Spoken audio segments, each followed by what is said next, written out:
Пред неколку дена сатрапиве од власта на СДС и ДУИ не им изгласаа на пензионерите 20% покачување, иако им го ветуваа кога ги донесоа оние фамозни 18.000 поради кои пола Германија цела недела чекаше на Табановце да влезе у земјава.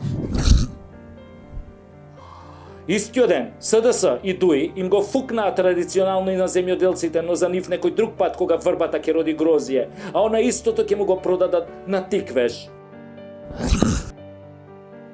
Пензионерите во северна наша Вукојебина се познати по тоа што иако за време на режимот пензијата нон-стоп им растеше, иако бесплатно се возеа со автобуси на жичара, иако сите одеа по 5-6 пати бесплатно во бања, не можеа да ја одолеат на лажната носталгија по комунизмот и со своите ценети гласови ни го донесоа црпнатиот Зоќе до 48 пратеника, што потоа беше доволно за да ја украде владата со зелениве демократи од ДУИ. Оттогаш Бело видело не видоа од него. Па ни сега од неговиот наследник со надимак ко Турција на англиски јазик. Ама пак продолжија да заинат на државата Македонија, да го величаат и да му даваат признанија и да не дотепуваат на секој избори.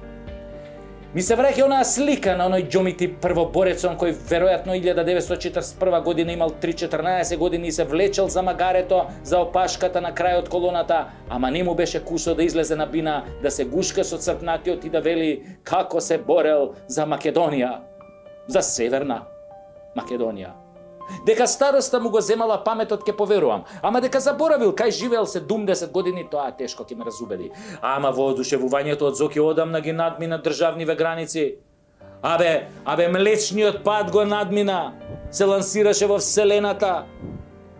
Па така покрај Нобеловата награда и најдобриот пранк на деценијата веројатно му требаше и пофалба од прославениот партизански дедо Ное што се борел за Норвешка, ама дури сега дознал.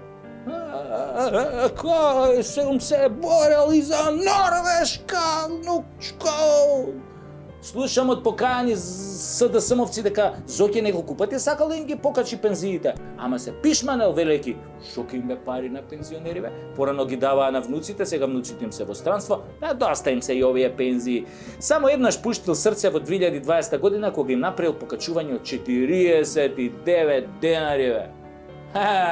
Што би рекол Аца Лукас, где си била кад сам био Нико?